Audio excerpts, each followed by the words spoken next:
All right, we're back, folks, for another episode of our Everyday People, Everyday Stories, Everyday Lives during a global pandemic. I'm so excited to be joined with our guest today, Aisha Goriozaki. We're going to talk a little bit more about how she's been experiencing this global pandemic. I am so excited to have you, Aisha. How are you today? Thanks, Brittany. I'm doing really well. Good. Happy to have this conversation and look forward to connecting. Yeah. So we're going to jump right in. I've been asking folks, especially because as we well know in this work, like our identities influence just how we experience the world, even more so something as major as a global pandemic. And so I'm just going to kick off asking if you could just share a little bit more about who you are and more specifically those aspects of your identity that have been particularly top of mind and influencing how you're experiencing this moment in time. Sure. So I am Aisha Goriozaki. I use pronouns she, her, hers. I identify as a Muslim American in the US, and I was raised in a multiracial household. I'm the daughter of a white mother and a Pakistani father. And time my own life that has brought so many different experiences to my sort of understanding of life and kind of how I go about this. And then also married somebody who my partner is Japanese American. So we're raising two children, an 18-year-old and a 13-year-old, who are even more blended and have had such interesting experiences.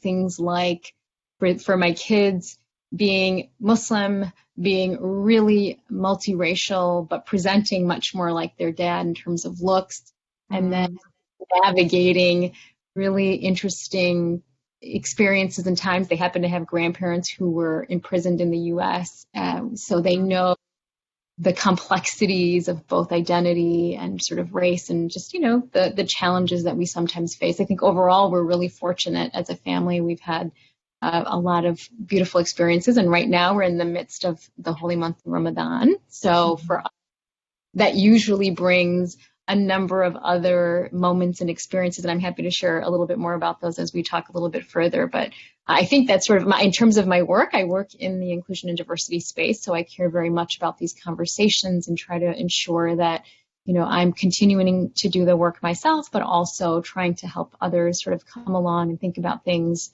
a little bit differently and maybe raise conversation where we sometimes don't, and think mhm. we can, really look to connect across the meaningful pieces of all of us, right? So Yeah. just a little bit about me. So I'm curious, what has this month been like? And so what has Ramadan been like for your family? And you said you are calling in from Chicago. And so I think about in the backdrop, Ramadan's in the backdrop. There's a lot of conversation, even not just Chicago, but around the country, around how race is a huge factor or has become a huge factor in us understanding the impact of COVID-19. So that's in the backdrop.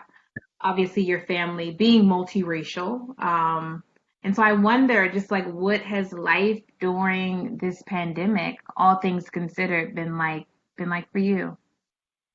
I think all things considered, I feel generally really comfortable, healthy, and well. And so I think for those factors alone, I feel very grateful. And then Mm-hmm. with that, a level of guilt at times, right? Because we are able to all be at Mm, home. We've been able to pivot our work from my children's e-learning to my partner and I's work. We're able to work from home. We don't necessarily have to be in frontline spaces or worry about some of the complexities that others are worried about. On the flip side, we're really concerned about those folks who are either unable to get the resources they need or are sometimes directly in the way of danger when it relates to this, mhm. scary and such a unique experience for all of us, right? I mean, this is something that will probably be on people's minds for a long time. Mhm. But I think, I generally sort of fit in this space of like, I'm grateful. I'm sometimes worried, but for the most part, really aware of the fact that we are together and safe and well, and hopefully can also leverage those levels of comfort to help others in moments. In terms of sort of how the epidemic has affected us, it's interesting. I mean, my family, we're all in dispersed locations, but in the Chicago area, suburbs, and some locations. And, we know that some folks are in, either more at risk based on other ailments or other things. So trying to really ensure that we maintain physical distancing and sure that we can keep our family members and friends and colleagues sort of safe in that respect, trying to get creative, right? So like, how can you leverage technology? Or Mhm. we've done some driving by to do some drop-offs of meals and getting creative with, different resources and services that are out there to help people connect. And then also recognizing that there's a lot of misinformation that sometimes is being conveyed in larger spaces where people are fortunately either sort of targeting particular populations, in some cases, individuals who are in the Asian community who are getting, really mistreated based on misinformation kind of in the media and larger spaces where folks may be referencing the disease, tying it to certain particular communities or whatnot. It's just a concern, right? And so trying to stay informed on how we can ensure that folks are not propagating the misinformation that's out there and really helping people think about things just more thoughtfully and recognizing the impact of saying the wrong name for the disease or attributing it to a particular community and how that just hurts us all, right, in the end. And of course, those who are in those communities more so. So those are a few things. I'm not sure if I completely addressed all of your questions, but those are a few ways that we're in terms of, just life. Our 18-year-old is a senior in high school, so things like grad Mhm. Oh, AP wow. exams, college. We just found out yesterday college will be virtual in the fall. So, just kinds of things, all in the midst of also, we're in week 3 now of Ramadan. So in terms of we're sort of at the end of the month, but like it's still a lot of things that you are doing differently in your day. Our days are very different. Our nights are very different. And so, it's a different schedule and a different experience. And so I wonder, what are some ways? And so I actually have two questions. One related to Ramadan, sort of like how the day, how you all have um, uh, celebrated this month differently as a result of the pandemic. And I'm really curious about, especially hearing this, your child's a senior in college, and so High um, school, senior in high school. senior in high school, headed to college. So that's major. And I've been thinking more about just how older children, so I have a 3-year-old, Mhm. he doesn't really get it to be, he doesn't, very, very minimal understanding of what is going on. But for older Right. children and parents, as a parent of older children, how, from your perspective, they've even been dealing with this time. So I'm interested in both. I'm Hmm. interested in how Ramadan has shifted this in the context of COVID, and then also how you've been able to manage this time and even foster understanding with your children. Sure. I'll start with the first for Ramadan, just because I think there may be, I'll just do a couple quick, even just little brief bits about what Ramadan means for folks, right? So most commonly, when you think about it's one of the holiest months for Muslims around the world. Essentially, what you pretty much hear about the most is we're fasting from dawn, which is before sunrise, to sunset. So I'm in the Midwest, and at this time of the year, that's about a 16 and a half hour fast. And so Mhm. essentially, we wake up for a pre-dawn meal. And the way that my family does it in our home, and there's 4 of us, is I generally time it where I get up about 10 minutes before everybody else. I want to make sure that each of my family members has kind of what they want to eat. And so I do a little bit of prep and kind of, I call it the pre-dawn meal is called the sahur in Arabic. And so I call Mhm. it Olympics because I'm running around kind of real quick trying to get a lot of things out so that as they wake up or get by their dad maybe, can eat something. They can, usually we're up together for maybe 20 or 30 minutes. We're putting everything away, we're saying our prayers, and then we're probably going back to sleep. Now, because you acknowledge my kids are older and their e-learning schedule is a little bit different. And so for some of them, the oldest, for example, might stay up in some cases until it's time to eat in the morning because that works better for his routine. And then he can, maybe get some rest and then get up when he needs to get up for his e-learning. For my younger one, she's 13, that kind of varies based on the weekend. Sometimes we'll say, okay, stay up. Because it's not easy to be awakened at 3 in the morning, by the way. And it's to eat anything at 3 in the morning either. So you kind of have to juggle sort of what that is. And then we fast all day, and the intention in fasting from food and drink, and that includes water, is if you're able, and that's just for folks who are healthy and able to do so, then you are also thinking about the other ways that you can have a spiritual reset, right? So connecting with your faith, connecting and giving back more, abstaining from, for me, we all set goals in our family. My goals were like, okay, I'm not going to watch TV. I'm going to connect more and do more reading. I want to stay physically active and, try to leverage things like being more patient and thoughtful. So we each kind of have our own goals. And how can you spend the next 30 days really doing that and connecting more spiritually? And so then at the end of the day, you have your prayers during the day. At the end of the day, you break your fast at sunset, and you're meant to sort of have a moderate meal. Don't overeat. And even when you're really hungry, it's amazing. You can't eat as much as you think you want to, but I always want to make sure our family has what they would like to eat at that time. And so that's sort of the day, if you will. Now, traditionally, we'd also be getting up and going to school or work. So really, one unexpected silver lining is not having to have the same runaround schedule. To have to do that has been sort of delightful as a parent, because I don't have to put a kid to, kids that are going to bed at 3:30 and then waking up at 7 or 7:15 to get in, on the bus or get in the car to go to school. So from that perspective, it's been kind of cool. On the flip side, in the evening, our evening usually goes, you break your fast, you say your prayer, and then you head to the local community center or mosque for your nightly prayers. And that has been something, we've done for a really long time. And you have a community experience there. So obviously the mosques are closed. There's none of that. They are streaming the prayers, which is kind of cool. So we've been able to do that. But an experience that my youngest volunteers. She's part of a group that does a lot of volunteer work there. And so for her, that's kind of a lost experience this year. And, she's definitely aware of that. What's also a nice silver lining with that experience is normally we're rushing. We're sort of rushing together. And then we're not home until midnight, and you start the cycle all over again. So you kind of go to bed at 12, you wake up at 3. And so what's interesting is our schedule, although still a very rigid schedule, has a little more give in it. And because of that, like it's sort of been, there's moments where I'm like, that's kind of interesting. Like I kind of can appreciate less hustle and bustle. You still have the hustle and bustle, and we're still doing all those other things, but there's been a little bit of nice, kind of feeling with that.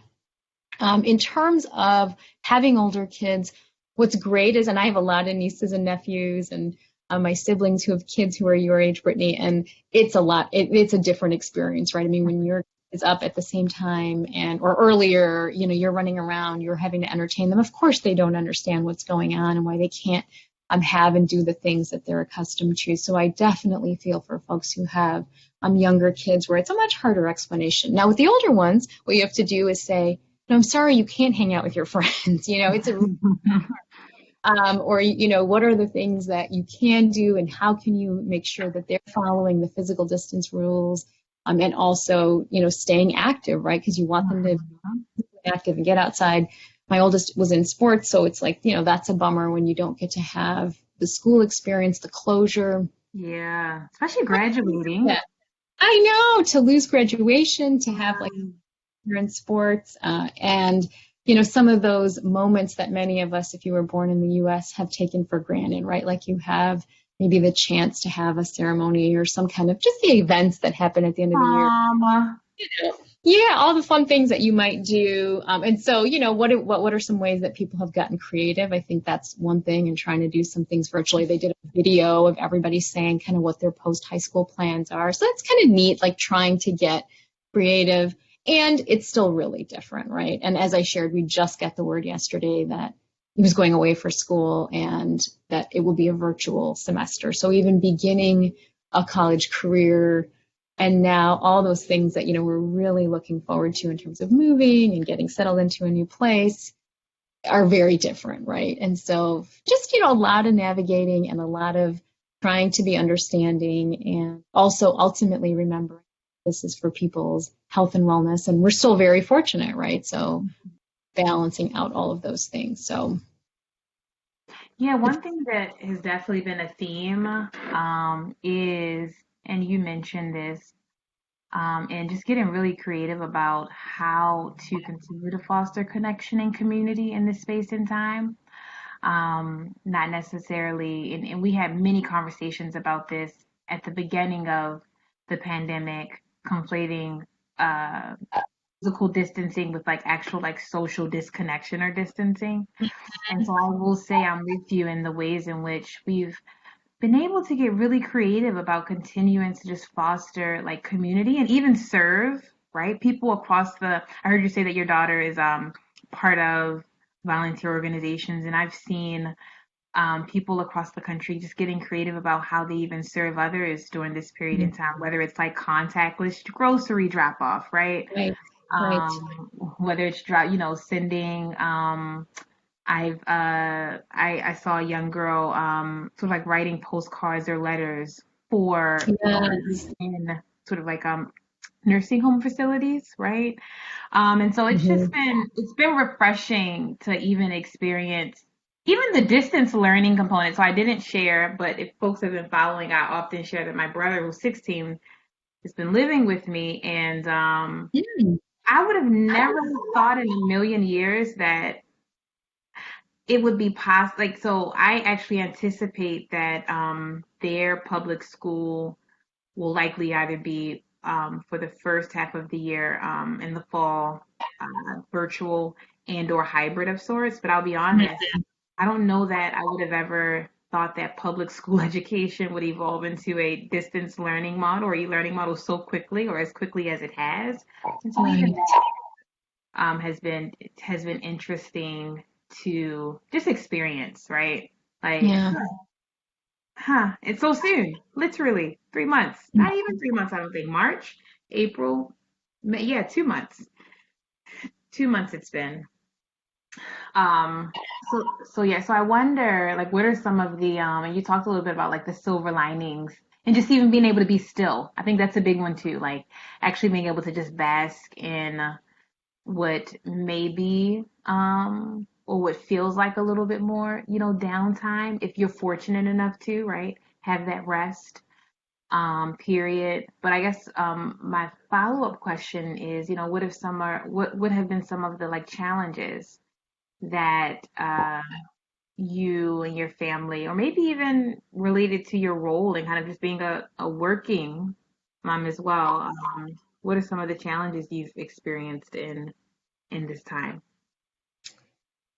So I think in general, what's interesting is, and I've been doing a lot of, partially tied to the work that we're involved in, but also I think just given what's going on is, in particular, there's been a lot of commentary around where pressures and burdens are falling within the house. And I would say, like in our family, like for the most part, we'd probably guess, oh, dad does laundry, I handle this. Like we have some interesting already, like, the way that we divide and conquer the day to day. However, I do think that the lines are blurred in some ways in terms of your day, right? So it's like I kind of find myself, I tend to stand in my kitchen. It's just I'm a stander. I stand in the office if I'm in the office, a standing desk, and so that's just been my place. But prior to Ramadan, standing in the kitchen also meant like, hey, can you make me a sandwich, or can you also? Now in Ramadan, we're not eating during the day, so that's kind of that part has shifted, so I don't have to worry about that.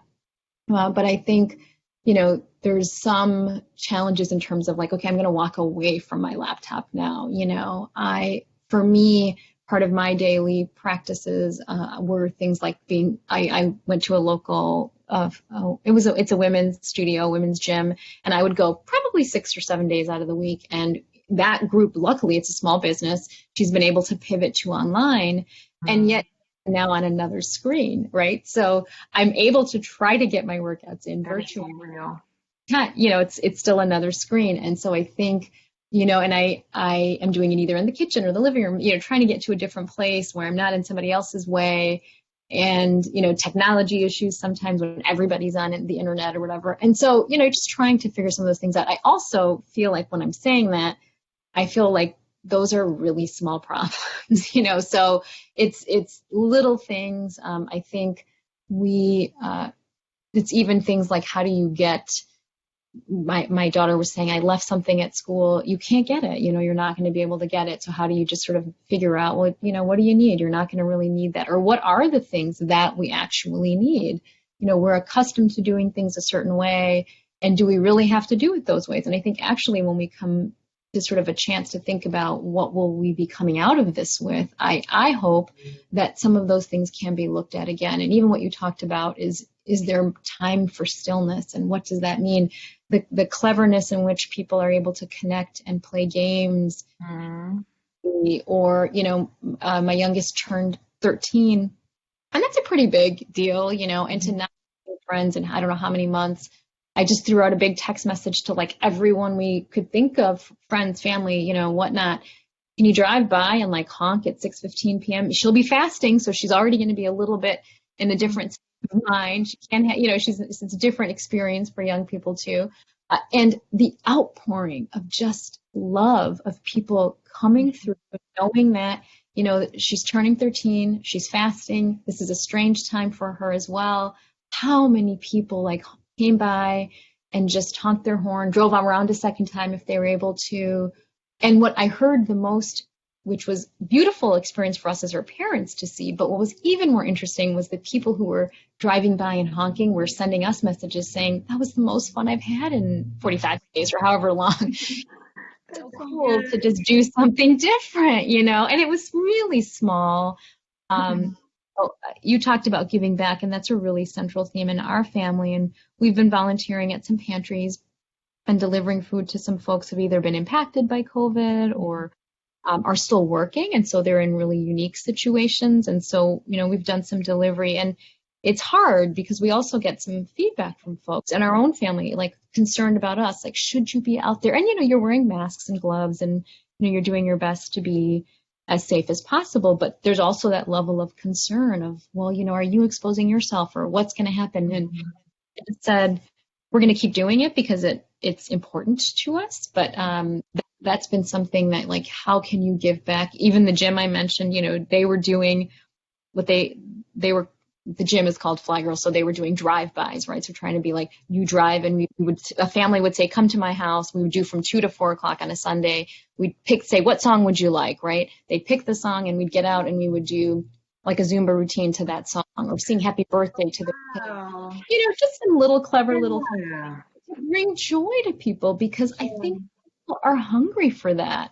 I've noticed it, walking around, people are sitting in the front more because I think they want to see you, it's like a desire to see people and connect and sort of think about that. In Ramadan, your iftar, which is when you break your fast, is typically a very communal experience. And so you're often rotating from friends to family homes. Everybody's trying to host. There's a lot of reward in feeding others when they're breaking their fast. And so that's a really critical piece of our experience. And to not have that, I know some of the nonprofits that I'm a part of or serve on the board for, we've been trying to figure out how can we still, and there's a lot of community that we normally build.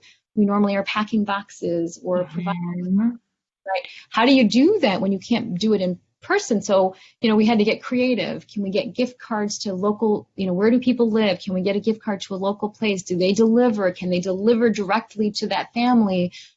Can we still bring iftar to individuals who are in shelters or in spaces where they are in community, so that there's some experience that, we're giving. And so we've done that a couple, times, just to be able to think about, I can't eat with you, but I can at least try to bring you a meal that's maybe different than what you've had the last couple nights. And everybody, and so many people have come together to think about how to do that in a more creative way, so that folks still have some of the celebration, without, of course, putting people at risk. And at the end of the month, and we're in kind of the last 10 days, so these are the most sort of sacred of the month, there's a lot of prayer. You are up very late in the night, praying and sort of hoping to sort of get the most out of the month. But at the end, there's a big holiday.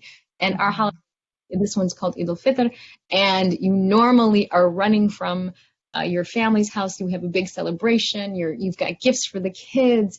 And, people now are, my family, the conversation is, well, what are we going to do? Because you want to make the celebration for the kids. And add to that our experience as Muslims in the US, we're competing with some pretty big holidays, and we don't get the same, recognition sometimes. It's getting better, but same recognition in the mainstream. And so for your kids to not have their Eid celebration in the way, really takes away this feeling. So we've been talking about, how can we get creative? Can each family drive by and drop off the kids' gifts, and you open it in your screen? Or can we drop off some meals to each other? Like, how can we make this celebratory, and get creative, so that we still have that feeling, even though we're not able to be together in the way that we certainly would like to be. So, there's a lot of interesting challenges and also opportunities for us to think about ways to, connect in different levels. And, a lot. I think, or I've noticed, and you kind of alluded to this maybe earlier too, I've noticed people are starting to feel like the days are blurring together, because what's different about them in some ways, right? And how do you, even though I've been wondering, I tend to be real busy in my normal day-to-day thing, and I'm like, wait, what was I doing? What was I running around for? Where was I going all the time? And do I need that level of running around? I don't know, So hopefully people can reassess and, I don't know, think about what do we have to have? What can we do differently? How can we think about others, checking in on neighbors and things, like, how do you keep doing that regardless of what's going on? I love what you said earlier, and so naturally in a time as this, we may, prioritize, rightfully so, our own well-being, taking care of our families, obviously ensuring that we are safe and taking the necessary precautions. And as you shared, there is still so much opportunity to also, where possible, serve others, right? Serve others and identify ways to. I've been thinking about the term, and heard someone else. I was on another webinar, and she differentiated self-care from like communal care. Oh, Right? And so self-care has love that. been, right? It's been a huge discussion or part of uh, managing the, emotional, spiritual, physical, toll of this. Self-care is something that we've certainly, even, when you talk about, equity work and rest, and even that is a form of resistance, huge. And I think there is something to be said about framing that in the context of community and what communal care looks like. And so I loved hearing how, especially as we interrogate where we have power, where we have privilege, and in what ways we are more, better situated in this system than others, actively and really intentionally thinking about ways where we can, sort of share risk, right? And so I think about, certainly there are individuals who are, because of systems at play, more risk during this, encounter more risk during this space and time. So what does it look like as individuals situated differently to share that risk a bit, right? And I love, Mm, I think that gets to the service piece and how yeah. we identify ways to, and you mentioned some of the work that your family's on, how we identify ways to, get out there and serve those who are in need, bring them safety how we can, or community how we can, or care how we can, and really, meet those very basic fundamental needs, how we can. And so I've been thinking about that more lately, sort of holding space for, yes, I can care for, honor my own boundaries, take care of my family, do what I need to do and take the necessary precautions to stay well and safe and create that to some extent for someone else. And so maybe that looks like, if you have the economic means, you've mentioned it, continuing to support some of the small businesses that you have been supporting, right? You talked about the gym that you're Mhm. part of, especially if you're still continuing to, if you're able to maintain the same economic stability that you did. Right. And that's a big challenge for folks too. Right. Absolutely. Yeah. Um, um, uh, so even like I've been trying to commit to, so I'm with you on the days blurring, and prior to this pandemic, I was not one to like cook or do any of Mhm. that. I've been like growing in my capacity to do so.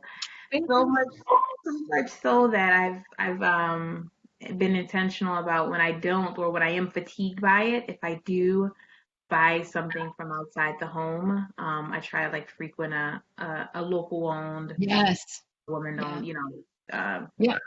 you know, um, and so yeah, just thinking about ways. I've been thinking more about how to, where I can, certainly share risk, practice, modeling, um, service, in this space and time. And it's just so important, so important. Yeah.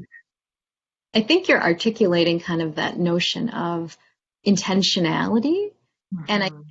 something that sometimes in the hustle and bustle of everything that we're doing, sometimes that gets missed. And I know for us as a family and me individually, that's been something real intentional that we've tried to do. So even what you said about the restaurant, because we are also an Asian family, we made some real purposeful decisions to order from Chinese restaurants or from some other local organizations where we were like, and it was interesting because the comments that we would get from the people you kind of know from from areas where you might live, people are saying like nobody's ordering from us, like we're not going to make it.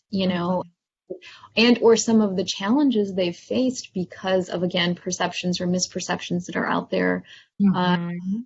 What happens, right? What happens? And I also think what you said about the economic, recognizing that the economic impact is so vast in different ways for different folks. So I said at the beginning, one of the reasons I'm kind of grateful and guilty is for us, we're able to maintain for it now. What that looks like in a few months or as things shake out, I don't know. But Mhm. a lot of folks who, if they ran a small business or they were an independent, they were a coach or whatever they happen to be, they're out of work, Mhm. had to shut things down. So the ways that they're looking, I mean, even if you just hear about the unemployment claims, I mean, those are Mhm.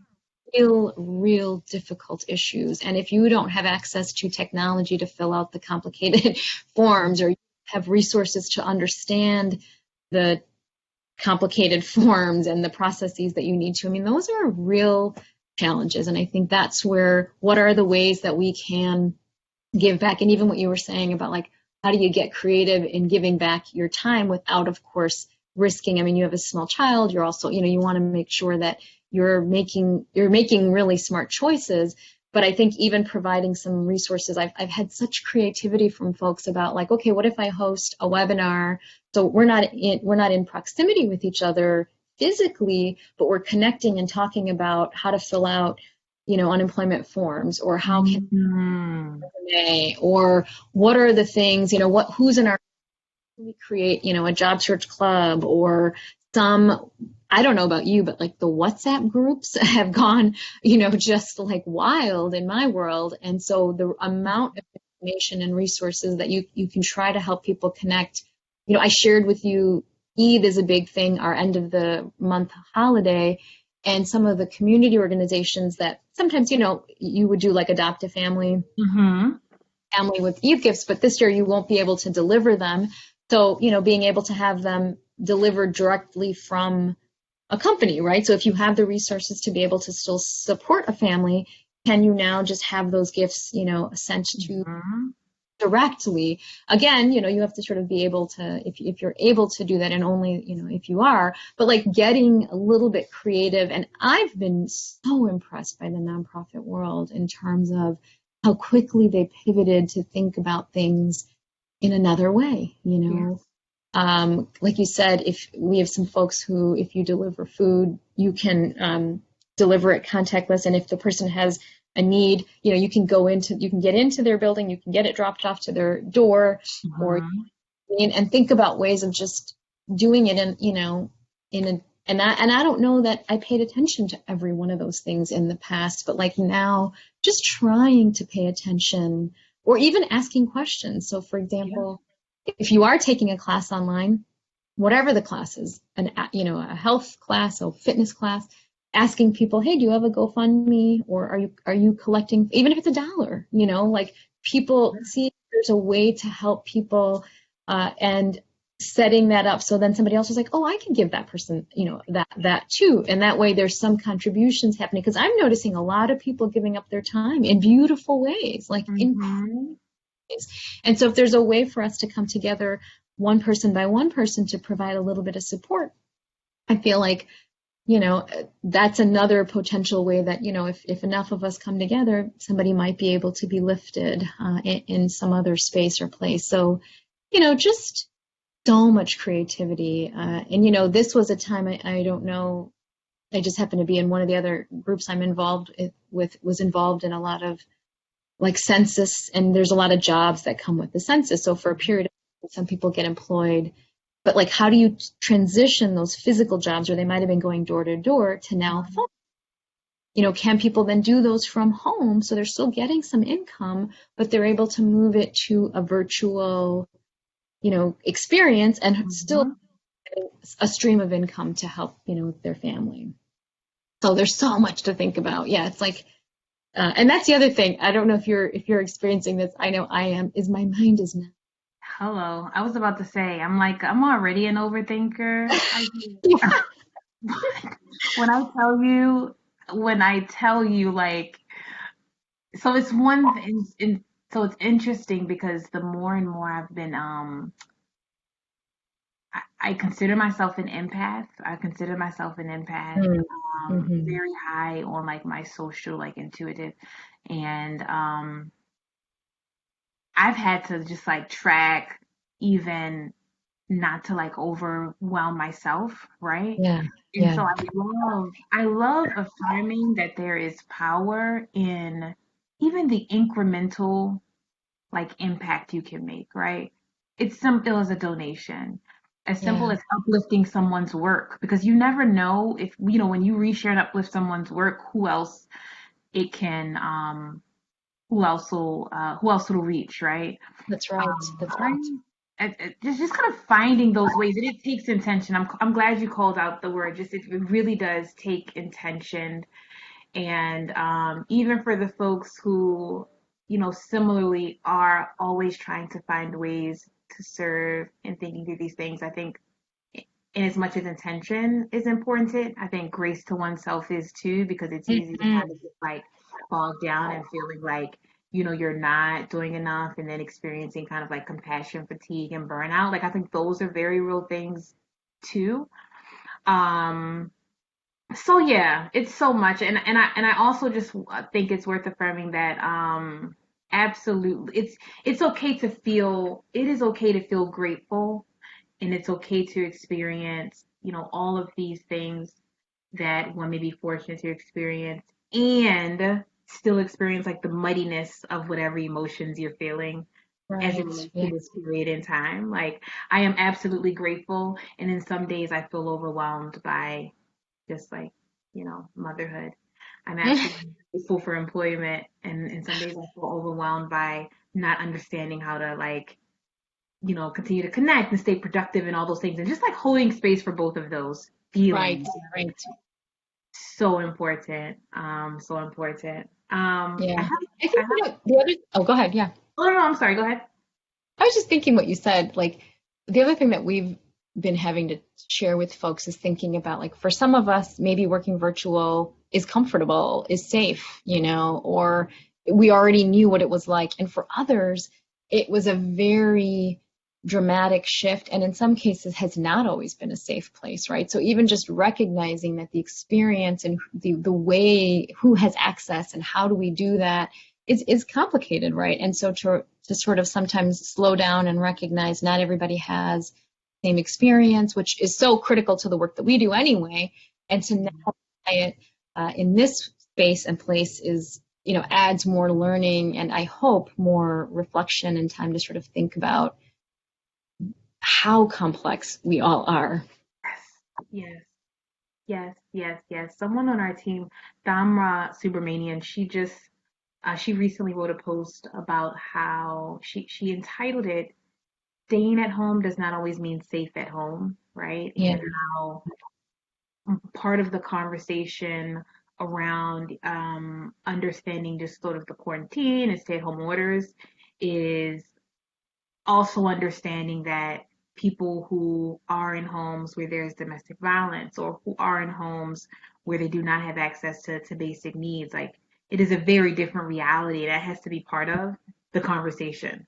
Mm-hmm. That can't be forgotten or understated. So much. I have a question to kind of wrap us up, bring us home. What do you want to come from this pandemic? Like when you think about what a reimagined world will look like, and maybe it's, out of reach, maybe it's aspirational, but from your perspective, what do you want to come from all of this, be it in your personal life, be it in your community, or even, broader systems change? Yeah, I mean, I think what you want, at least certainly for what I want, is for us to recognize what were the good things that came out of this, right? So when we look around the world and we hear things like the waterways have cleared up, the air is more sort of in better shape. There's so many sort of like interesting environmental effects that are a positive of us sort of having become somewhat still. Now, ultimately, I don't think we need to always be that still, but what are the things that we can do differently?